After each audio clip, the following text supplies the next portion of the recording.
Buenas tardes, les damos a todos. Bienvenidos a un nuevo estudio en esta tarde. Continuaremos con los estudios de Gálatas. Sean todos muy bienvenidos, deseando que la palabra de Dios llegue a nuestros corazones. Dios me los bendiga.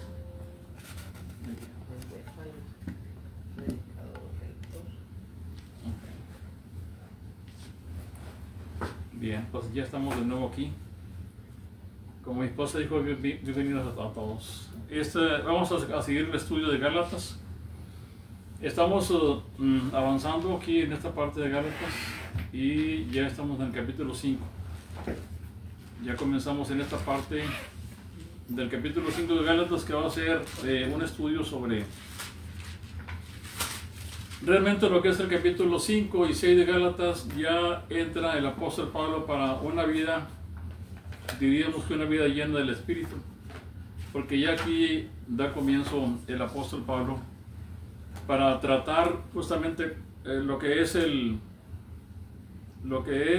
la vida práctica cristiana.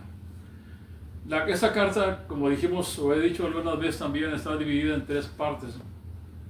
La primera parte se divide en la defensa del apóstol Pablo como apóstol. Y la segunda parte, que es del capítulo 3 al capítulo 4, es una defensa del evangelio puro.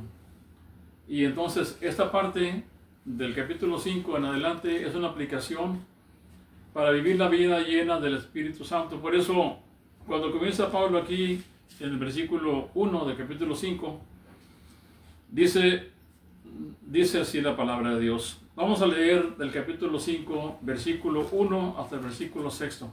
Esa va a ser la parte que va a tocar hoy. Lo voy a leer en voz alta. Dice: estad pues firmes en la libertad con que Cristo nos hizo libres, y no estéis otra vez sujetos al yugo de esclavitud. He aquí, yo Pablo os digo que si os circuncidáis, de nada os aprovechará Cristo. Y otra vez testifico a todo hombre que se circuncida, que está obligado a guardar toda la ley. De Cristo desligasteis los que por la ley os justificáis, de la gracia habéis caído. Pues nosotros por el Espíritu aguardamos por la fe la esperanza de la justicia, porque en Cristo Jesús ni la circuncisión vale algo, ni la incircuncisión, sino la fe que obra por el amor. Así que ese sería el punto aquí. Esa es la parte donde comienza el apóstol Pablo aquí. Y aquí nos habla justamente de la libertad cristiana. Es decir, todo lo que es anteriormente, cuando leemos esta carta de Gálatas, si ustedes se dieron cuenta, todo lo que hemos hablado, nos habló de una esclavitud, porque los hermanos habían caído en una esclavitud ahora. Entonces, el Señor Jesús es el libertador de nuestras almas. Él es el libertador, así como hemos tenido libertadores nosotros, como en México, ¿verdad?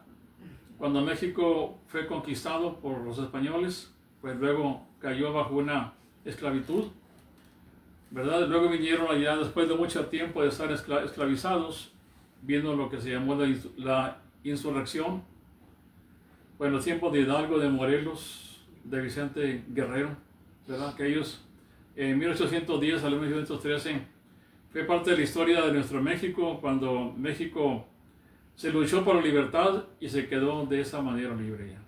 Luego se estableció legalmente que era libre, que era independiente de los españoles. Entonces, esa es una parte importante. Y los que estuvieron en aquellos tiempos, que eran esclavos, saben lo que significa la esclavitud. Los que después de esto disfrutamos de la libertad en México, pues también sabemos lo que era la libertad. Luego después vienen otras clases de esclavitudes, ¿verdad? Esclavitud política, esclavitud económica, esclavitud de muchas cosas que viene al ser humano. Y caemos en juegos políticos también, que también esclavizan a los hombres. Aunque no sean esclavos así con látigos y cosas como esas, pero al final, en otro sentido, hay también esclavitud. Y se requieren otros libertadores también, así. Allá, si ustedes saben que allá en Nueva York está una estatua de la libertad. Dicen que esta estatua de libertad tiene, creo que son 150 pies que tiene de alto, ¿verdad? Y también 150 pies de ancho, que es la base. Y arriba de esa parte, 150 pies, está la estatua de la libertad, que son 300 pies de altura. Esta estatua de la libertad la trajeron los franceses para entonces declarar que Estados Unidos era libre. Y entonces también Estados Unidos fue libre. Y cada uno ha tenido su... El primer hombre que fue libre en este mundo, ¿quién creen que fue? ¿Quién cree que fue? El primer hombre libre que hubo en este mundo, solamente un hombre libre. Adán, ¿verdad? Después de Adán, entonces todos caímos en la esclavitud. Sí, por el pecado. Porque Adán pecó, entonces el único hombre libre era Adán.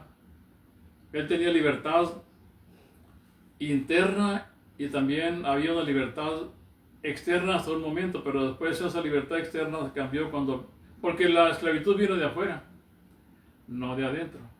Adán no tenía pecado dentro de él, así que el primer hombre libre fue Adán.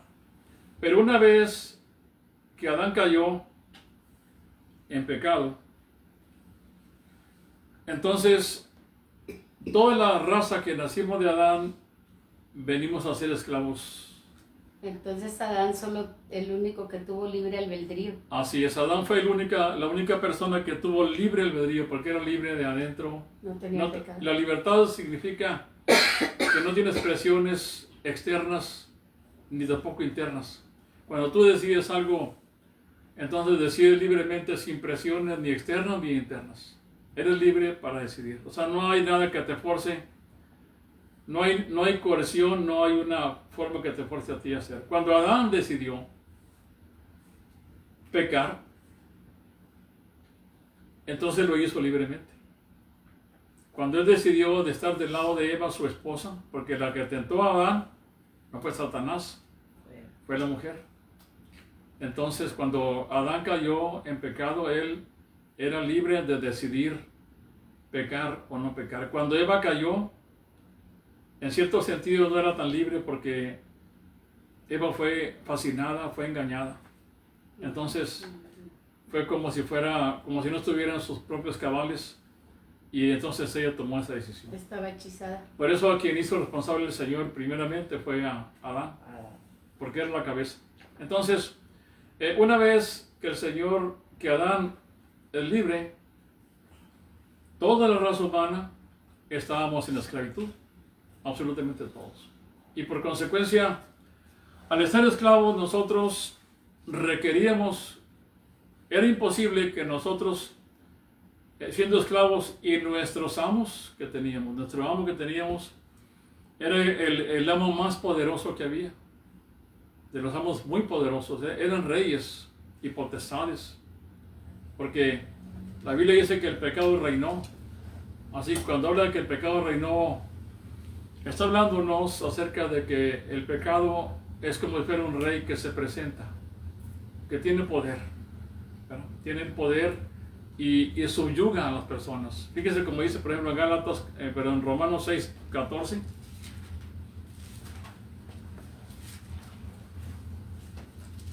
Así estamos ahí. Vamos a ver, Romanos 6:14. Porque el pecado no se enseñoreará de vosotros, pues no estáis bajo la ley, sino bajo la gracia. Sino bajo la gracia. El pecado no se enseñoreará. Y esa palabra enseñorearse significa que es como un señor. Es decir, que él tiene señorío sobre los demás. Dominio.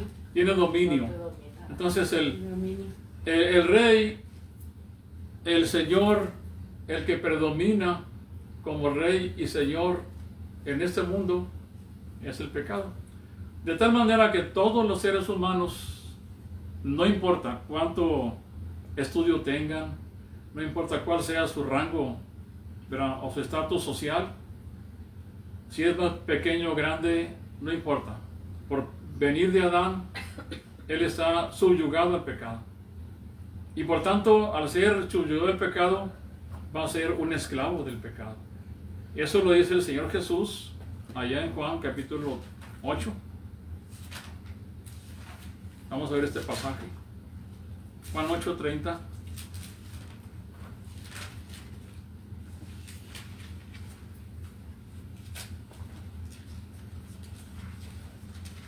Y 3.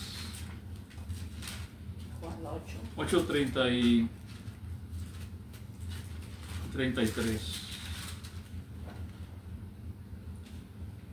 Bueno, el 33, sí, ahí está. Aquí está. Le respondieron, linaje de Abraham somos, y jamás hemos sido esclavos de nadie. ¿Cómo dices tú, seréis libres?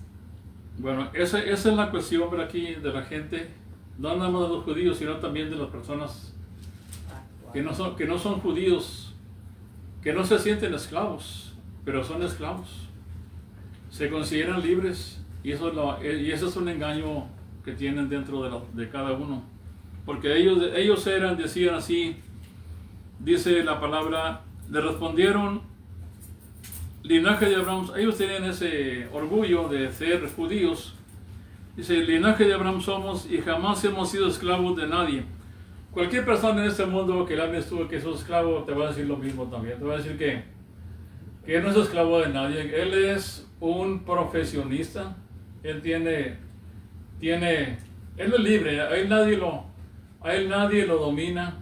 Ni lo tiene atado. Él es total. Él puede tomar decisiones libremente. Así piensa la persona, ¿verdad? Eso creen. Y porque eso creen. Así se sienten. Pero realmente es como el que fuma o el que toma también, que dice que cuando quiera puede dejar los vicios. Pero en verdad está atado, es un esclavo del pecado. Así es. Y dice, jamás hemos sido esclavos de nadie. ¿Cómo dices tú seréis libres? Es decir, esas personas judíos eran los maestros de la ley de Dios. Y nunca se dieron cuenta por esa ley de Dios que eran esclavos. Porque la ley de Dios lo que va a hacer en tu vida, esta parte de la boca, es descubrirte que tú eres un pecador. Es hacerte ver que tú estás esclavizado del pecado. Te va a hacer solamente esa revelación. Pero si estas personas eran maestros de la ley y no entendían eso, ¿qué creen que significa eso? Estaban ciegos. Que estaban ciegos, pero significa que hay muchas personas que pueden leer la palabra de Dios, Sí. ser maestros de la palabra de Dios, y aún así no entender absolutamente nada. ¿Sí me entiendes?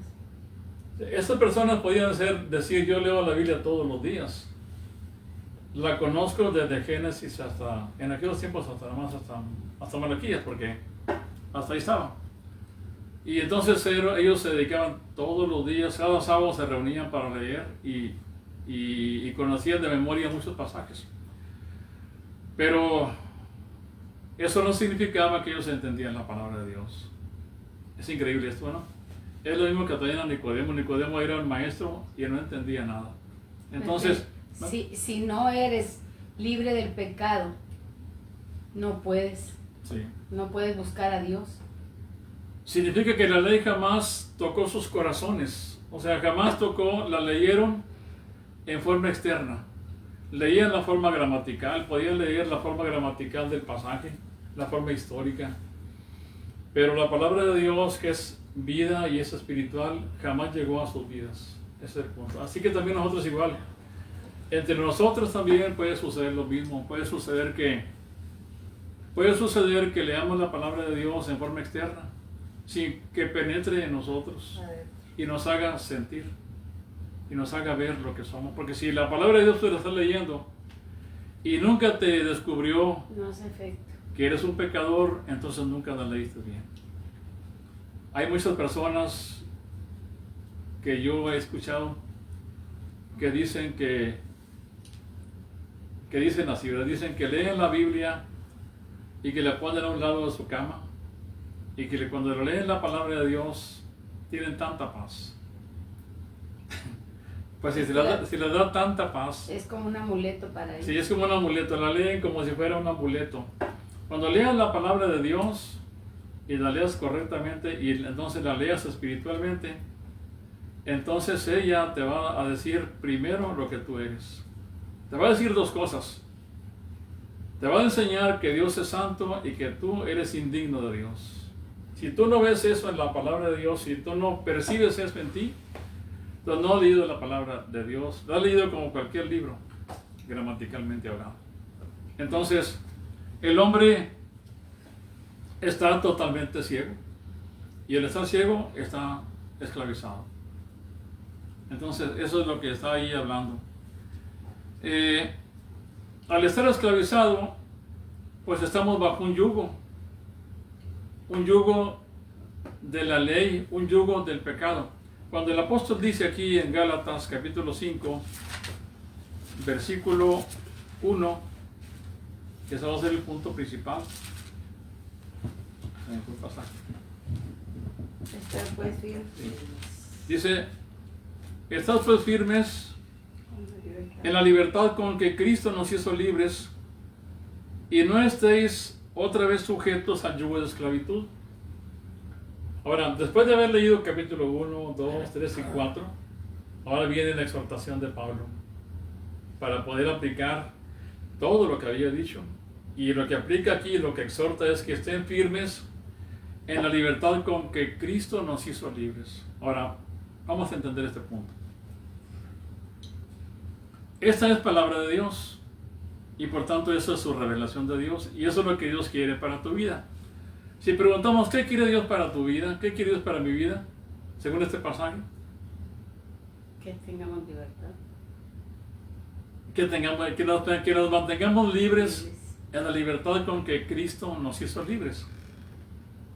Y dice la palabra aquí mismo, dice, y no estéis otra vez sujetos al yugo de esclavitud. Ahora, si ve este pasaje y lo analiza bien, va a encontrar en este pasaje que es como si Cristo, Cristo es nuestro libertador, ¿no? Él es el que viene a libertarnos a nosotros. Imagínense que el Señor viene y nos liberta, ¿ya? Abre la prisión, abre la cárcel. Entonces, cuando abre la cárcel, la deja libre, la puerta está abierta y tú debes de irte a disfrutar tu libertad. Pero sin embargo, en esa prisión está otra cárcel enseguida y está abierta. Entonces, lo que hace la persona libre aquí es que sale de esa prisión y se mete en la otra. O sea, que vuelves a la ley. Sí, vuelves a estar esclavo en la ley, queriendo hacer obras para poder tener esa libertad. Eso es el punto. Entonces, una de las cosas que Dios revela para nosotros y nos dice cuál es su voluntad del Señor, que nos mantengamos libres, que nos mantengamos firmes en la libertad con que Cristo nos hizo. O sea, Él me libertó, dice, bueno, te dice, tú mantienes la libertad. No caigas sujeto a otro que te va a estar subyugando a ti. Esclavo. Hay otro yugo diferente que te va a apartar de la gracia de Dios. No lo hagas. Entonces, Cristo nos libertó para que seamos libres. Ese es el propósito. Así que su voluntad sería aquí que Él quiere que seamos libres. ¿Y qué hizo el Señor para que seamos libres? Pues murió en la cruz. Él vino desde el cielo, dejó su trono, dejó todo lo que tenía para venir a este mundo y morir por nosotros. A humillarse. Y el capítulo 1, versículo 4, fíjense lo que dice el pasaje. En este pasaje de Gálatas 1, versículo 4, la pasada no me lo refrescó aquí. Dice este pasaje, el cual se dio a sí mismo por nuestros pecados, para librarnos del presente siglo malo conforme a la voluntad de nuestro Dios y Padre. O sea, vino y Él se dio por nuestros pecados para librarnos del presente siglo malo. Así que nos libró el Señor de este presente siglo malo. Así que, una cosa por la que Cristo vino a este mundo es para darnos libertad. Eso dice el Señor cuando el Señor comenzó, hermanos, ahí en Lucas, cuando empezó su ministerio, lo primero que hizo es hablar justamente de eso. En Lucas capítulo 4, así me acuerdo de pasaje, se me viene a la mente ahorita. Pero Lucas capítulo 4,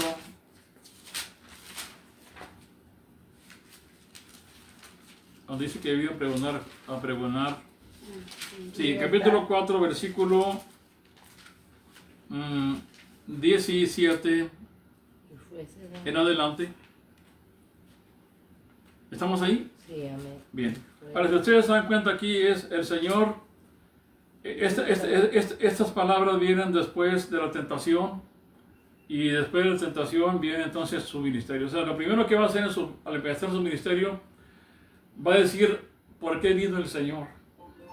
Y dice el Señor que él vino, versículo 17, y se le dio el libro del profeta Isaías, habiendo abierto el libro, halló el lugar donde estaba escrito: el Espíritu del Señor está sobre mí, por cuanto me ha ungido para dar buenas nuevas a los pobres. Me ha enviado a sanar a los quebrantados de corazón, a pregonar libertad a los cautivos y vista a los ciegos, a poner en libertad a los oprimidos y a predicar el año agradable del Señor. Así que en este pasaje dice, cuando el Señor comenzó su ministerio, Él estableció sus puntos a que había venido y dijo que vino a pregonar libertad a los cautivos. Y también dice, a poner en libertad a los oprimidos. Así que nosotros éramos oprimidos y cautivos también. Y a veces así seguimos. Sí, entonces los cristianos que el Señor ya nos libertó, la voluntad de Dios, tu pregunta que tú te haces en tu vida cuando caminas en este mundo es, no sé si la voluntad del Señor será que compre esta casa, ¿verdad? Yo quisiera saber la voluntad de Dios si voy a salir a tal parte, ¿verdad? Quiero saber su voluntad si me caso con tal persona. Quiero saber su voluntad si yo voy a ir a Linares o no voy a Linares. Bueno, Compro un billete del hotel. sí, entonces quiero saber su voluntad en si estudio esta carrera o no la estudio. Bueno, esas cosas son secundarias. Esas cosas Dios te dio también a ti, te dio a ti también una vocación interna y te la confirma para que Él te va ayudando a entender cosas como esas. Pero tu pregunta, la pregunta sería, ¿por qué uno se afana tanto en saber esas cosas?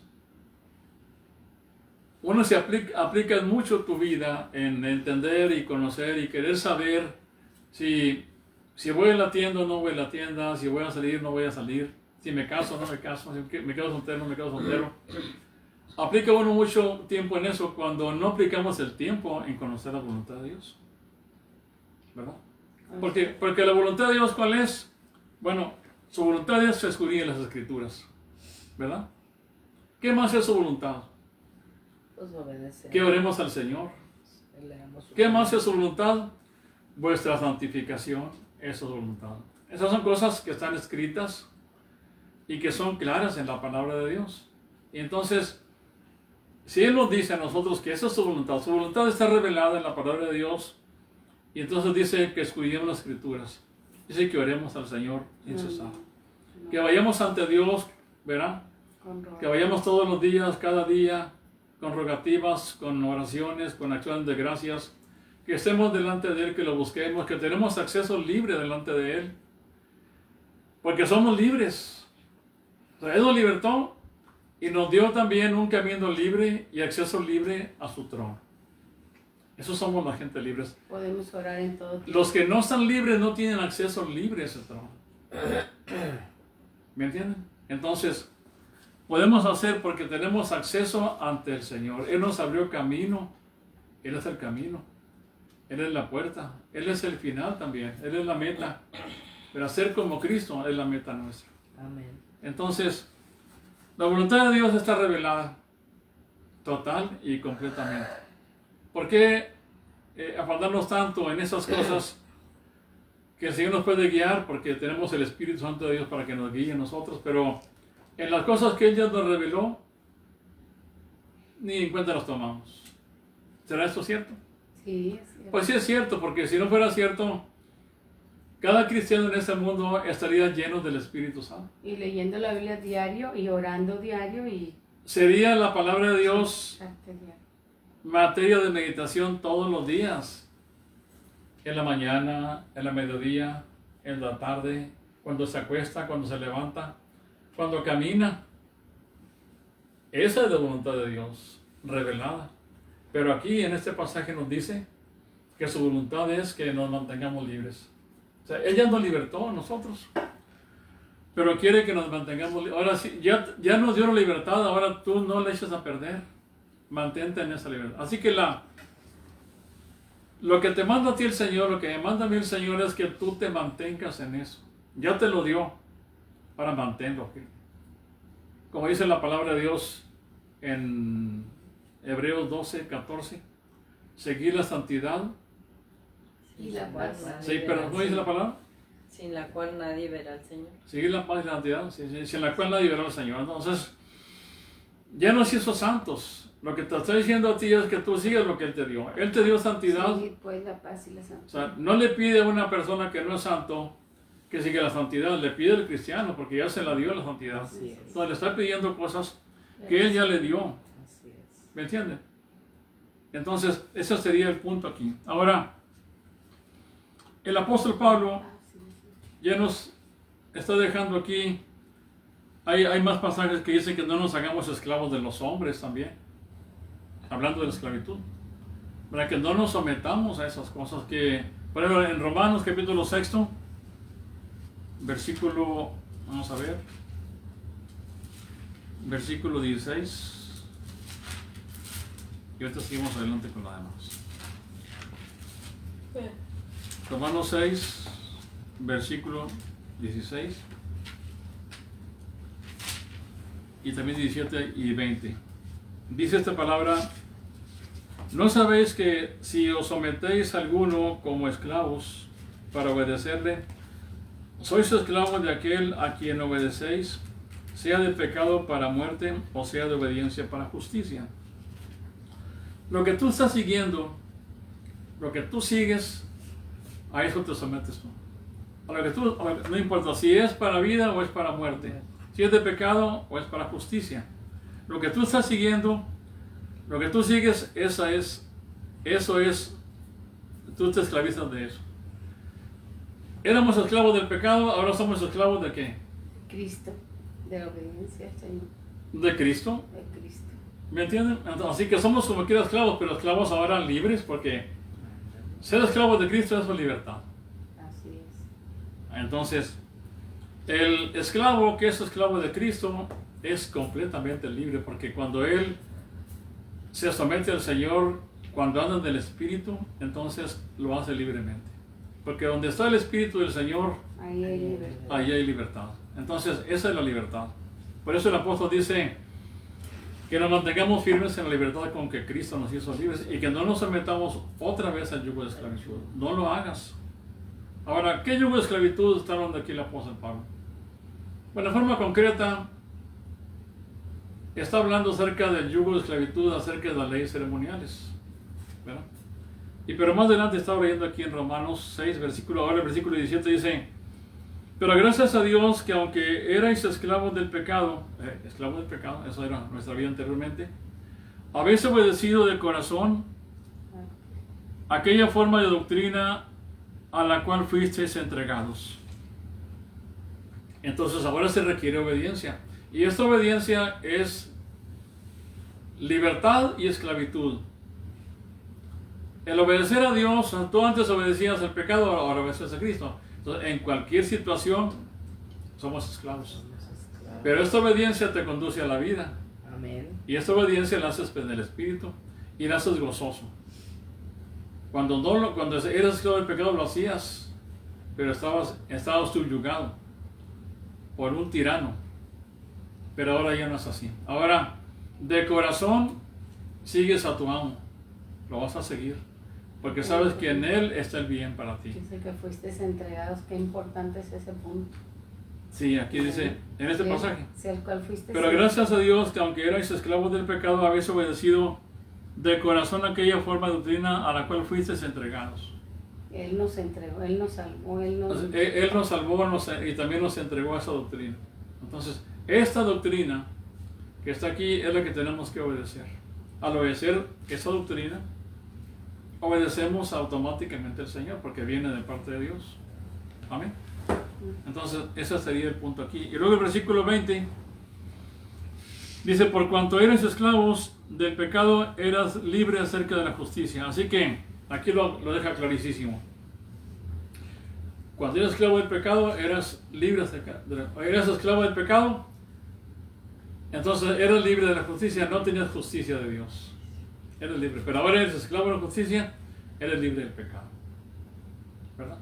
Sin embargo, nosotros, a pesar de que somos libres del pecado, deseamos la libertad del pecado. Todavía. Porque todavía dejó el viejo hombre en nosotros.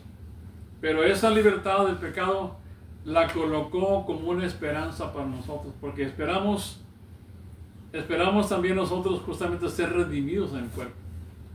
Cuando ya nosotros seamos redimidos en el cuerpo y seamos glorificados, entonces ya no hay más que esperar. Ya no se va a llamar santificación, se va a llamar glorificación. Porque ya una vez que el Señor nos glorifique a nosotros, ya no hay nada que esperar, ya estaremos con Él. Entonces la esperanza se acabó. Esa es parte secundaria que termina. Lo que no se acaba, ¿qué se va a acabar de lo importante que tenemos? Cuando la fe, la esperanza y el amor, de las tres esas, ¿cuál es la más importante? El amor. La que nunca se va a acabar. El amor. Se va a acabar la esperanza porque cuando estemos con el Señor, Ya lo conocimos. ¿para qué quieres esperanza ya? Ya estamos ahí. Ya para qué. También se va a acabar la fe porque ya estaremos con Él. Ya. Entonces lo que va a persistir y permanecer Es el amor. va a ser el amor. Por eso el amor es el más importante de todos. Nunca deja de ser. Nunca deja de ser. Corintios. Bien. Sí. Así que, ahora bien, estamos en Gálatas, 5:1. capítulo 5, versículo 1. Y dice aquí, cuando dice que permanecemos en la fe, esta palabra de mantenerse firmes, pues la usa muchas veces en las cartas. Siempre exhorta a que te mantengas firme. Siempre te exhorta a mantenerte firme. No voy a leer mucho pero voy a avanzar más. Dice: he aquí yo, Pablo, os digo que si os circuncidáis, de nada os aprovecha Cristo. Dice el apóstol Pablo: manténganse firmes en la fe, en la gracia, en la libertad, perdón. Y luego dice: he aquí yo, Pablo. Y cuando dice yo, Pablo, yo, el apóstol Pablo, o sea, tiene la autoridad apostólica para decir que dice: he aquí yo, Pablo, os digo que si os circuncidáis, de nada os aprovecha Cristo. Ahora, estos hermanos en Cristo, porque eran hermanos en Cristo, la gente de Gálatas, ya lo hemos dicho aquí, eran hermanos en Cristo. Ellos, a pesar de que estaban enredados en esto, el apóstol Pablo nunca los vio como no cristianos. Y ahorita vamos a ver un motivo, porque cuando uno lee estas cosas y cuando leemos más adelantito, parece como si ya estuvieran fuera de Cristo. Pero dice el apóstol Pablo: y aquí yo, Pablo, os digo que si os circuncidáis, de nada os aprovechará Cristo. Significa que o sea, las consecuencias de que se circunciden. El apóstol Pablo quiere decirles consecuencias de lo que sucede si se circuncidan. ¿Qué consecuencias tienen? Bueno, la primera consecuencia que tiene aquí la gente que se circuncida es que Cristo de nada aprovecha. Es decir, si la gente, aquí en este pasaje, si la gente quiere, porque aquí cuando se circuncida, la circuncisión, ¿qué significa? Pues nada, dice el apóstol.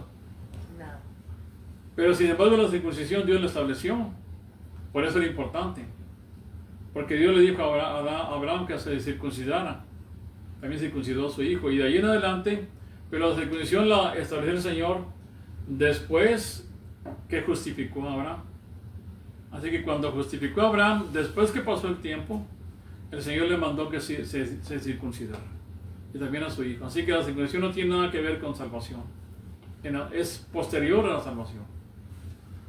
Y esa pregunta también la hace el apóstol Pablo, cuando pregunta cuándo fue eso, o cuándo pasó eso que él se circuncidó. Antes, cuando era incircunciso, o era circuncidado. Lógicamente que, o sea, ¿cuándo fue él justificado? Pues fue cuando era un incircunciso. Cuando creyó. Así es, cuando creyó. No tenía que ver absolutamente nada. Así que entonces, ¿para qué el Señor le manda a él la circuncisión ahí?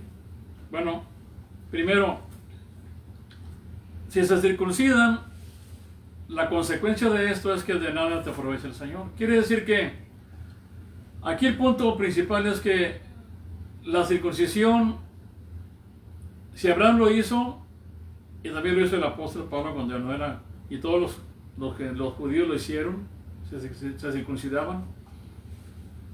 Entonces, era una parte que Dios les mandó, pero sin embargo la circuncisión jamás fue dada con motivos de salvación. El problema era que estas personas estaban aquí, estaban poniendo la circuncisión como un medio de salvación, como un requisito. Así que la circuncisión, si te circuncidas o no te circuncidas, pues si lo quieres hacer, hazlo, y si no quieres tampoco lo hagas, pero no lo pongas como medio de salvación. Porque no era. Entonces, eso es la libertad. Libertad es que tú tengas esa palabra ahí y tú la sepas usar correctamente como es. La ley también, la ley de Dios, si se usa legítimamente es buena, pero si se usa ilegítimamente, ya es malo. Todo lo me es lícito, pero no todo me conviene, ¿verdad? Entonces, ese es el punto aquí. Ahora, consecuencias de circuncidarse. ¿Qué consecuencias pone el apóstol Pablo aquí? Versículo 2.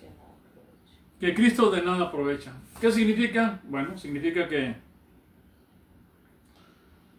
si tú lo pones como medio de salvación, entonces tú estás diciendo que tú vas a poner una parte. Haz de cuenta que tú haces un trato con Dios. Le estás añadiendo. Y le dices, Señor, vamos a hacer un trato tuyo. Yo te voy a dar a ti el 25% de lo que yo puedo hacer, porque no soy capaz de hacer todas las cosas, pero tú sí eres poderoso.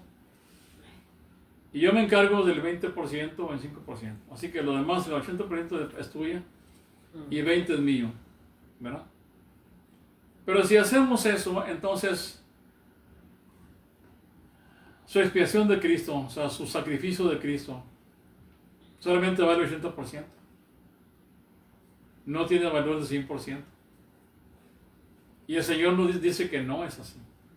Cristo está Él es completo. toda la salvación de Él o nada. O sea, lo tomas todo o no tomas nada del Señor.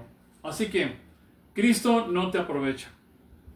Si tú te bautizas para ser cristiano, tampoco no te aprovecha. O sea, si te bautizas, te lo debes hacer con el fin único de que Él te lo mandó, pero no para salvarte. Lo vas a hacer porque vas a obedecer al Señor, porque Él te lo manda así. No para decir, bueno, ya me voy a bautizar para poder estar seguro que estoy cristiano.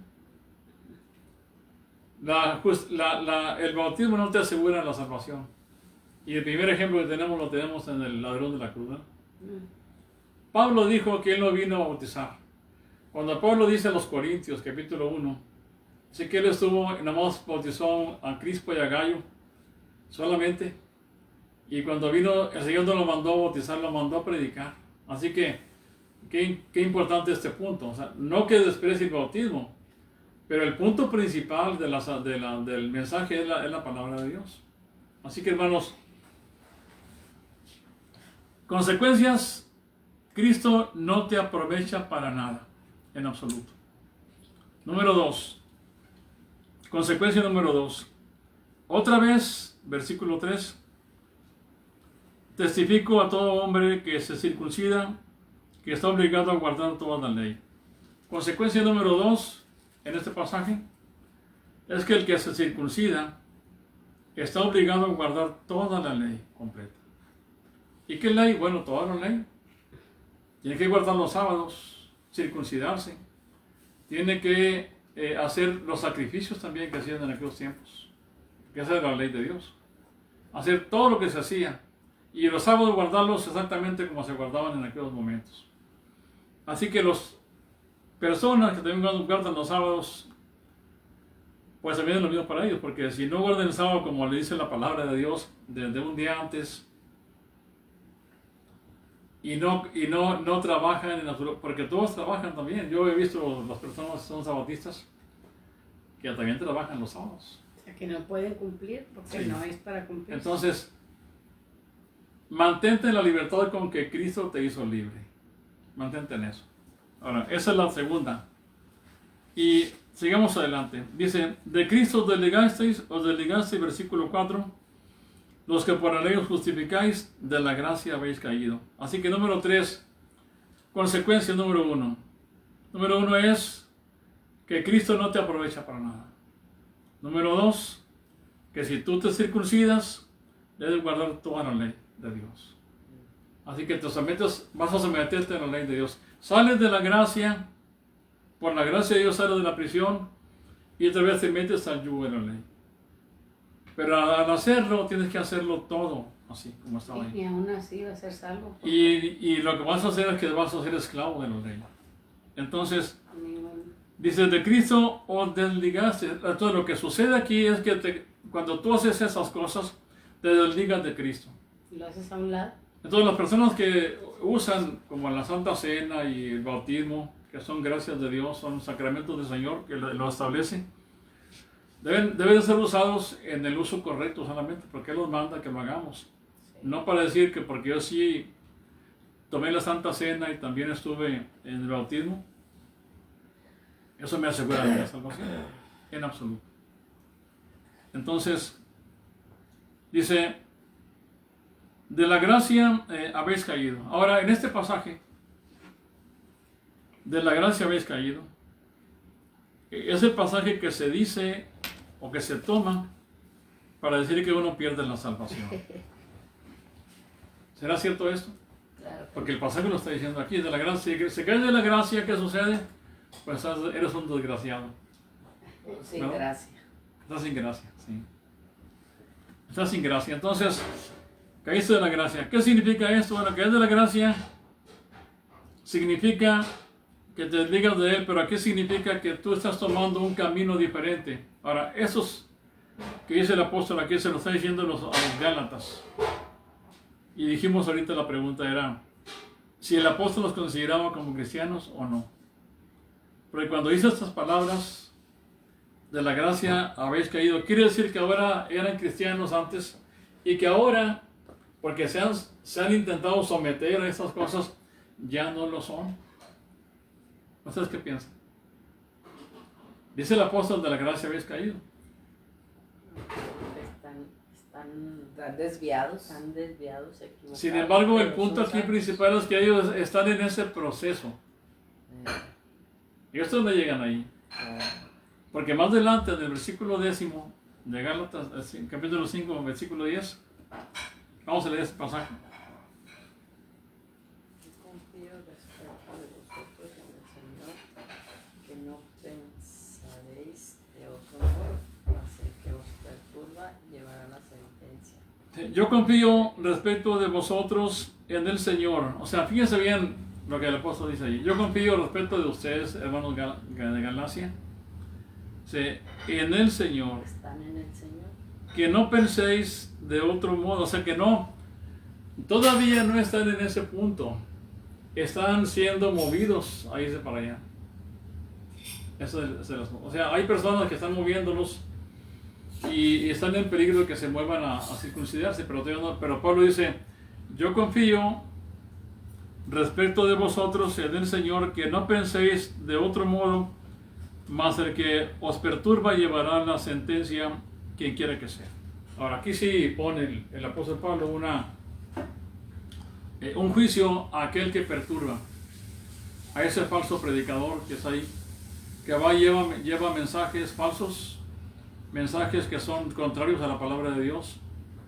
Entonces, aquí, la salvación, aquí no se pone en tela de juicio, que si se pierde o no se pierde. Está hablando el apóstol Pablo aquí de la circuncisión y de la ley, de la gracia y de la ley. O sea, él habla no de la justificación, está hablando de los medios de salvación, que los contrasta unos con otros. Quien quiera que toma uno y se aleja de él. En el caso de los hermanos de Galacia, ellos habían sido salvos porque el Espíritu Santo del Señor había dado testimonio en ellos. Y cuando leemos Gálatas al final, del 1, 2 y 3, y también 4, pues leemos que tenían del Espíritu de Dios, que fue por su Espíritu que fueron creyentes.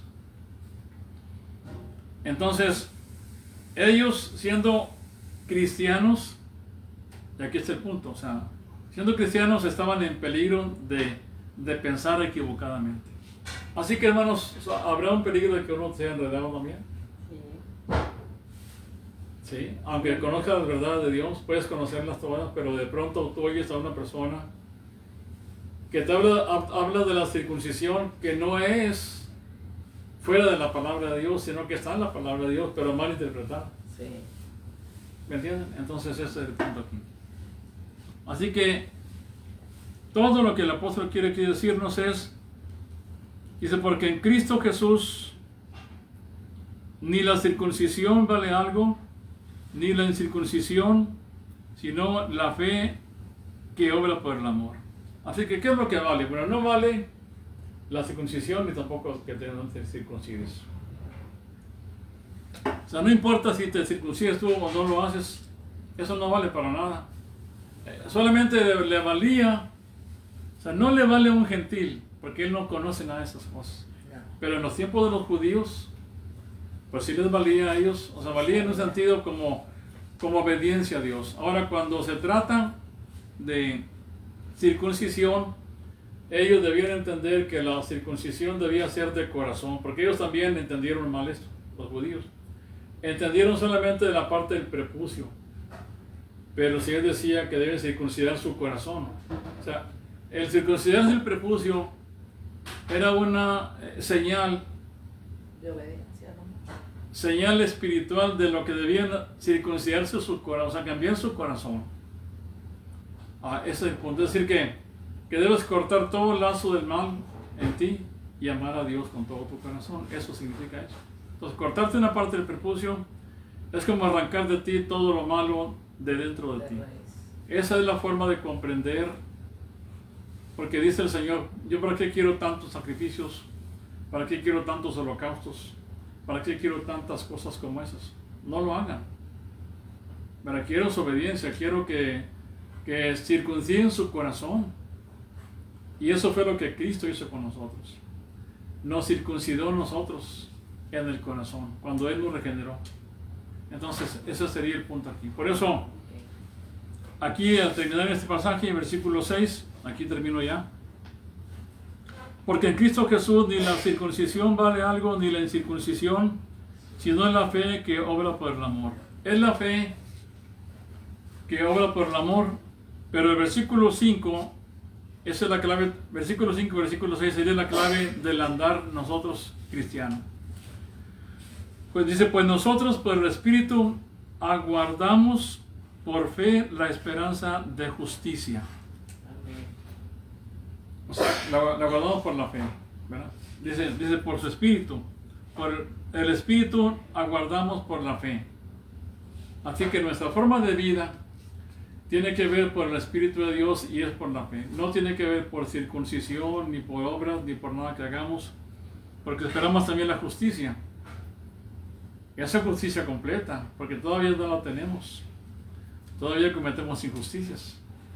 Si no fuera así, no diría esto, porque esta justicia perfecta está en espera todavía.